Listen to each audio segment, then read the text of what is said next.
Ads లేకుండా latest episodes చూడండి.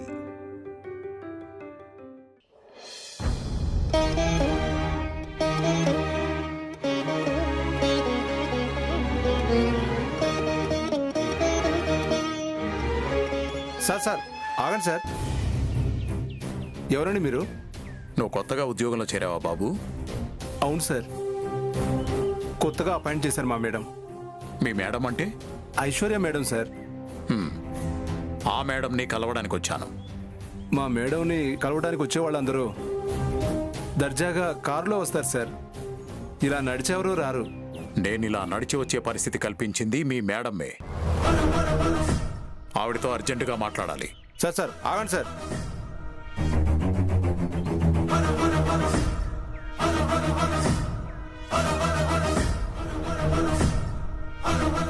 Appointment ఉందా సార్? అపాయింట్మెంటా? లేదు. మా రూల్స్ ప్రకారం అపాయింట్మెంట్ లేని వాళ్ళు ఎవరు గేటు దాటి లోపలికి ఇలా అడుగు పెట్టకూడదు సార్. నా ఫ్యాక్టరీలోకి రావడానికి నాకు అపాయింట్మెంట్ కావాలా? మీ ఫ్యాక్టరీ ఏంటి సార్? ఇది మా ఐశ్వర్య మేడం గారిది. నిన్న మొన్నటి వరకు ఇది మాది. ఈరోజు మీది కాదు కదా సార్. కాబట్టి మీరు అపాయింట్మెంట్ తీసుకున్న తర్వాతే లోపలికి వెళ్ళాలి. ఫోన్ చేయి, మీ మేడంకి ఫోన్ చేయి. ఫోన్ చేసి ఆనంద గజపతి వర్మ గారు మీ అపాయింట్మెంట్ కోసం వచ్చారని చెప్పు. నన్ను లోపలికి రమ్మంటుందో ఆవిడ గారే బయటకు వస్తారో అడుగు. Okay sir.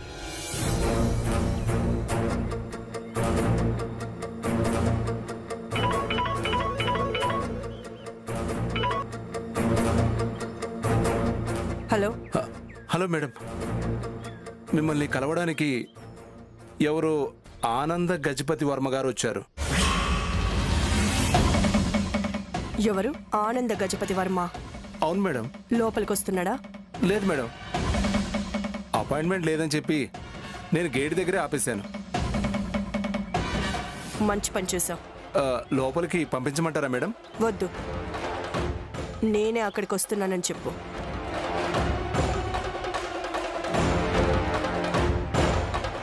మేడం గారే ఇక్కడికి వస్తున్నారు.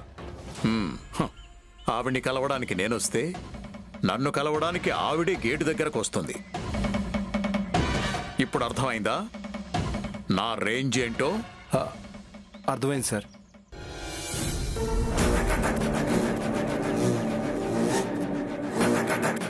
నమస్తే మేడం.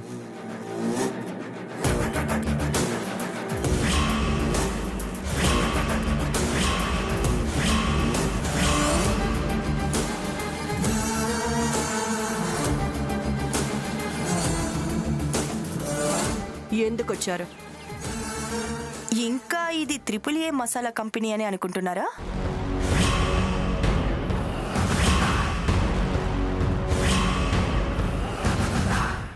ఒకసారి ఆ బోర్డు చూడండి.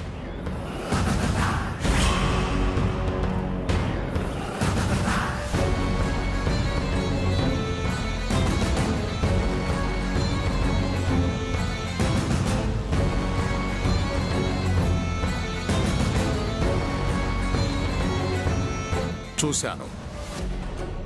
ఇది ఐశ్వర్య మసాలా కంపెనీ అని తెలిసే వచ్చాను. తెలిసి కూడా ఎందుకు వచ్చినట్టు? అంటే విషయం తెలిసాక బుద్ధున్న వాళ్ళెవరూ రారు కదా.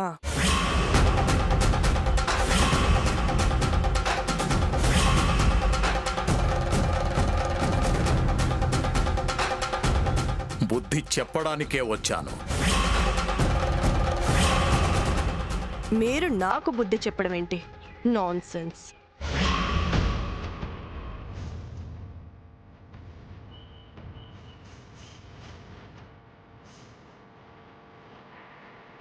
ఇది నా సామ్రాజ్యం.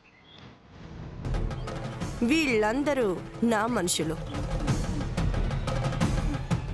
నా సామ్రాజ్యానికొచ్చి నా మనుషుల ముందు నోటికొచ్చినట్టు మాట్లాడితే ఏం చేస్తావు? నీ మనుషులతో కొట్టిస్తావా? కొట్టి చంపిస్తావా? ఏం చేస్తావో చెప్పు. Shut up. అర్థమైంది. తమరిక్కడికి ఎందుకొచ్చారో అర్థమైంది. ఇలా అరిచి అల్లరి చేసి ఫ్యాక్టరీలో న్యూసెన్స్ క్రియేట్ చేయటానికే వచ్చారు కదా? అసలు ఇంత జరిగాక కూడా ఏ మొహం పెట్టుకొని మళ్ళీ ఈ ఫ్యాక్టరీకి వచ్చావు?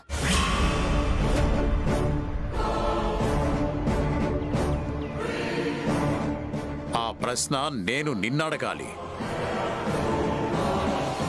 మమ్మల్ని ఇంత మోసం చేసి ఈ ఫ్యాక్టరీని కాజేసిన నువ్వు ఏ మొహం పెట్టుకుని ఈ ఫ్యాక్టరీకి వచ్చావు? ఏ మొహం పెట్టుకుని ఈ ఫ్యాక్టరీకి యజమానురాలుగా చలామణి అవుతున్నావు? ఏ మొహం పెట్టుకుని దర్జాగా ఆ చైర్లో కూర్చొని సంతకాలు చేస్తున్నావు?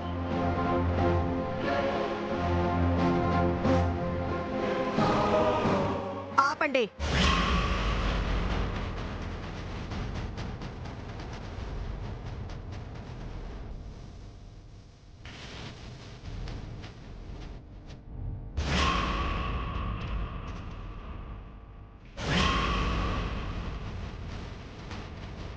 అర్థం లేకుండా నోటికొచ్చినట్టు మాట్లాడొద్దు.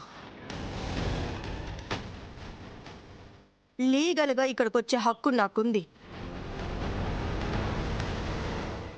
లీగల్గా నా ఫ్యాక్టరీకి వచ్చి నాకు కావాల్సింది చేసుకునే హక్కు నాకుంది. ఇల్లీగల్గా ఫ్యాక్టరీకి వచ్చింది మీరు, గొడవ చేస్తుంది మీరు. న్యూసెన్స్ కేసు పెట్టానంటే పోలీసులు వచ్చి వ్యాన్లో తీసుకెళ్తారు. జాగ్రత్త.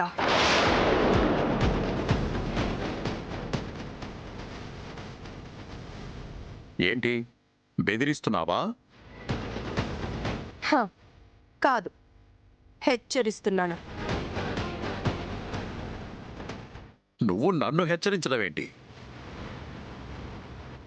నేనే నిన్ను హెచ్చరించడానికి వచ్చాను. కార్మికుల్ని మోసం చేయొద్దని హెచ్చరించడానికి వచ్చాను. మర్యాదగా ఇక్కడ పనిచేసే వర్కర్స్కి జీతాలు సరిగ్గా ఇవ్వు. ఫ్యాక్టరీ వ్యవహారాలన్నీ సక్రమంగా చూడు. నీ తప్పుడు నిర్ణయాల వల్ల, నీ స్వార్థపూరిత నిర్ణయాల వల్ల, అత్యాశతో తీసుకునే దుర్మార్గపు నిర్ణయాల వల్ల ఫ్యాక్టరీ మూతపడే పరిస్థితి రానివ్వద్దు.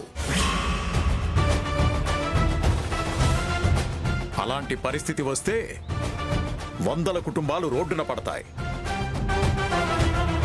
వాళ్ళ ఉసురు తగిలి ఇంతకింత అనుభవిస్తావు. ఏంటి శాపనార్థాలు పెడుతున్నావా? నా ఫ్యాక్టరీలో ఎలా ఉండాలో, నా వర్కర్స్కి ఏం చేయాలో నాకు తెలుసు.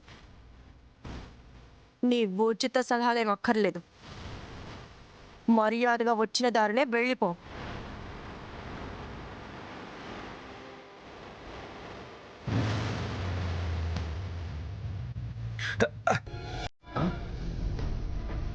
ఇది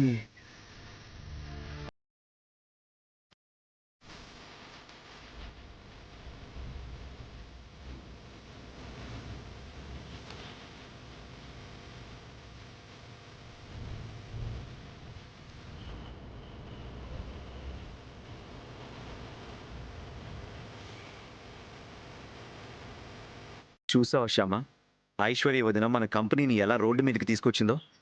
అఖిల్ బాబు, ఒకవేళ మామయ్య గారు ఫ్యాక్టరీకి ఏమైనా వెళ్ళారేమో. వెళ్ళుండొచ్చు. పద వెళ్దాం.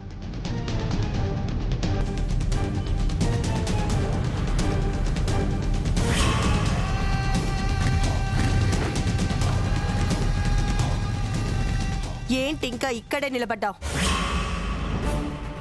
మర్యాదగా వెళ్తావా, సెక్యూరిటీ చేత గెంటించమంటావా?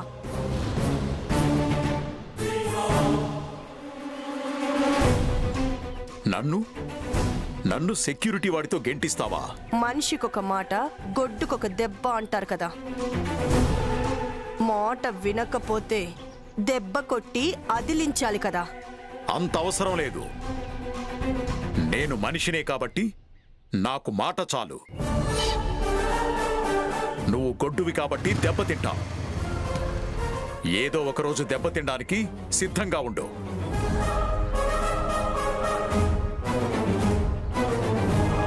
Security madam. ఇంకెప్పుడు ఇతన్ని లోపలికి రానివ్వద్దు. అలాగే మేడం. గేట్ వేసేయ్. Okay madam.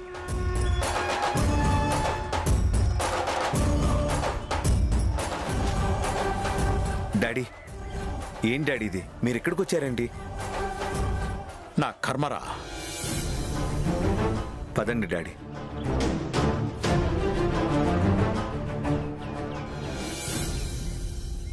ఏంటి, మీరు మన ఫ్యాక్టరీకి వెళ్ళారా?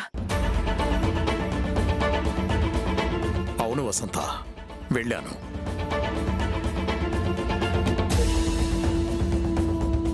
వెళ్ళినందుకు ఐశ్వర్య గొప్పగా సన్మానం చేసింది.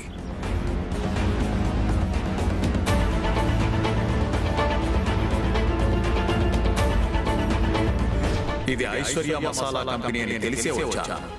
అంటే విషయం తెలిసాక బుద్ధున్న వాళ్ళెవరూ రారు కదా.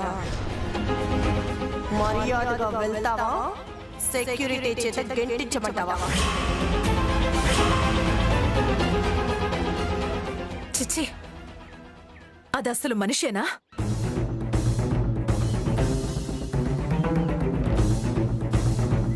మావయ్య గారు అన్న గౌరవం లేకుండా అంత దారుణంగా ప్రవర్తించిందా?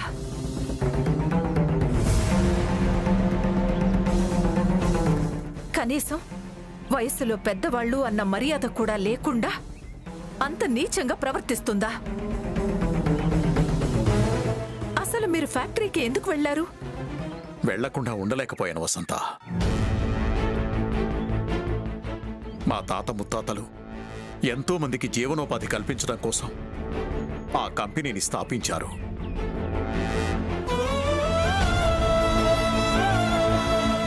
ఇప్పటి వరకు మన ఫ్యాక్టరీలో పనిచేసిన కార్మికులందరూ చాలా సంతోషంగా బ్రతుకుతున్నారు.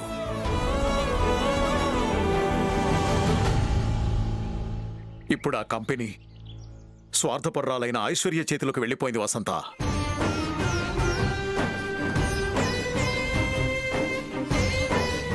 అయిన వాళ్ల గురించే ఆలోచించని ఆ ఐశ్వర్య కార్మికుల గురించి ఏం ఆలోచిస్తుంది? వాళ్ళ సంతోషం గురించి ఏం ఆలోచిస్తుంది? తను తీసుకునే తప్పుడు నిర్ణయాల వల్ల కార్మికుల జీవితాలు నాశనం అవుతాయేమోనని హెచ్చరించడానికి వెళ్ళాను. నా హెచ్చరికని అర్థం చేసుకోకపోగా ఇంకెప్పుడు నన్ను ఫ్యాక్టరీకి రావద్దని నన్ను హెచ్చరించింది నీ కోడలు.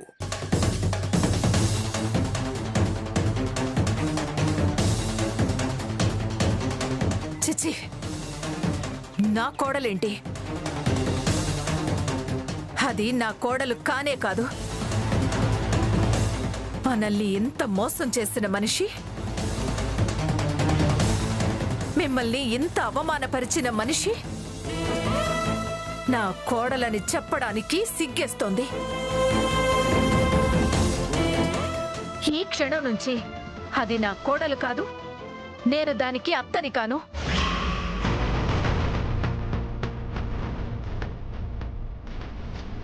నీ దృష్టిలో తన కోడలు కాకపోయినా ప్రపంచం దృష్టిలో తను మన కోడలే కదా వసంత.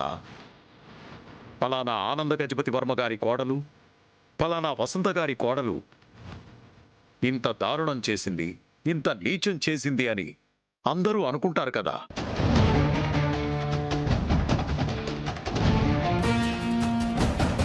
తను తీసుకునే నిర్ణయాల వల్ల కార్మికుల జీవితాలు తలకిందులైతే వాళ్ళ ఉసురు మనకే తగులుతుంది కదా. అలా జరగకూడదు వసంత, అలా జరగకూడదు. కార్మికుల జీవితాలు నాశనం కాకూడదు. బాధపడకండి మామయ్య గారు. కన్నయ్య దయ వల్ల మన ఫ్యాక్టరీలో పనిచేసే కార్మికులకి అలాంటి పరిస్థితి రాదు. మీరు ఎక్కువగా ఐశ్వర్య అక్క గురించి, ఫ్యాక్టరీ గురించి ఆలోచించొద్దు. అలా ఆలోచించి మీ మనసు, మీ ఆరోగ్యం పాడు చేసుకోకండి. అవును డాడీ, వదిన గురించి, ఆ ఫ్యాక్టరీ గురించి ఆలోచించడం మానేయండి. ఒకవేళ వదిన కార్మికులకి నష్టం కలిగే పని ఏదన్నా తలపెడుతుందని తెలిస్తే దాన్ని ఎలా ఆపాలో, ఆ తప్పుని ఎలా సరిదిద్దాలో నేను చూసుకుంటాను.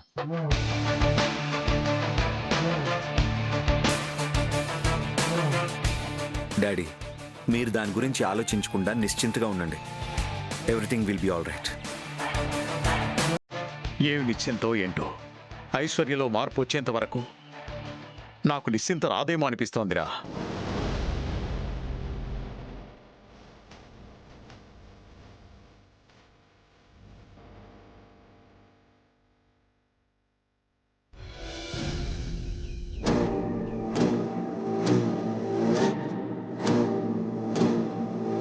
ఫ్యాక్టరీని వాళ్ళ చేతుల్లో నుంచి లాగేసుకున్నాను. వాళ్ళని ఇంట్లో నుంచి పంపించేశాను. అయినా కూడా లీగల్గా వాళ్ళు నన్నేమీ చేయలేరు. అందుకే ఆ ముసలోడు ఫ్యాక్టరీకి వచ్చి నాకు నీతి పాఠాలు చెప్దామనుకున్నాడు. నీతులు చెప్పటానికి వచ్చిన పెద్ద మనిషికి పెద్ద అవమానం చేసి పంపించాను. ఆ విషయం ముసలాడు ఖచ్చితంగా అఖిల్ వాళ్ళకి చెప్తాడు. నన్ను దెబ్బ కొట్టడం కోసం అఖిల్ వాళ్ళు ఏదో ప్లాన్ చేస్తూనే ఉంటారు. అక్కడేం జరుగుతుంది ఏంటి అనేది ఎప్పటికప్పుడు నేను తెలుసుకుంటూ ఉండాలి. ఎస్, తెలుసుకోవాలి. వనజాక్షితో మాట్లాడదాం.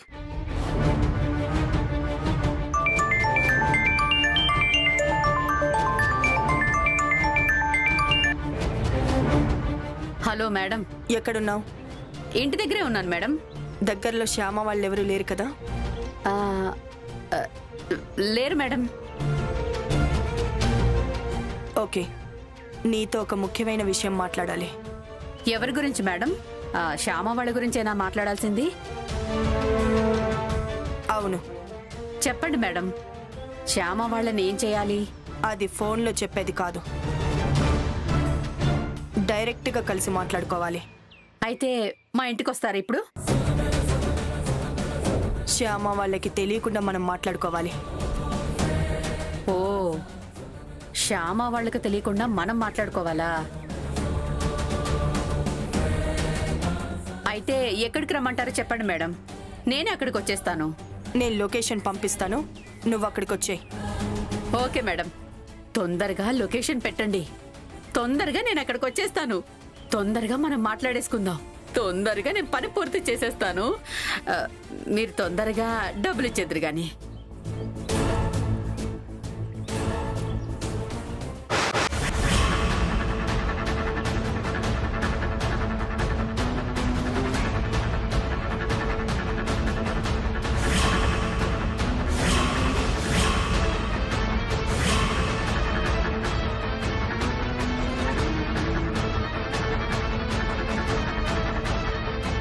ఏంటి వదిన అంత తొందరపడుతున్నారు?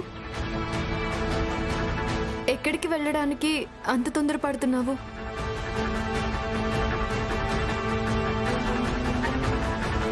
ఏంటిలా మాట్లాడుతుంది?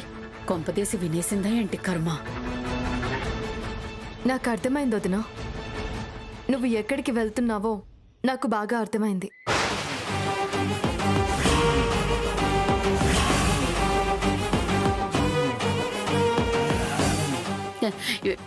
ఎక్కడికి వెళ్తున్నాను?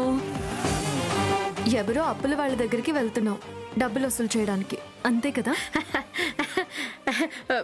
భలే కనిపెట్టేశావే. గతంలో నేను ఒకరికి డబ్బులు ఇచ్చాను. వాళ్ళిప్పుడు వడ్డీతో సహా అప్పు తీరుస్తాను రమ్మంటున్నారు. తొందరగా వాళ్ళ దగ్గరకు వెళ్ళి తొందరగా వాళ్ళతో మాట్లాడేసి తొందరగా ఆ డబ్బు తీసుకోకపోతే తొందరగా అవి చేజారిపోతాయి. అందుకే తొందరపడుతున్నానన్నమాట. నువ్వేంటమ్మా ఇలా వచ్చావు? మొన్న నీ దగ్గర టమాటోలు తీసుకున్నాను కదా, ఇవ్వడానికి వచ్చాను. ఇచ్చేయమ్మా, ఇచ్చే. నాకు టైం అవుతుంది, నేను బయలుదేరాలి. అలాగే వదినా, బయలుదేరండి. పద. అమ్మో,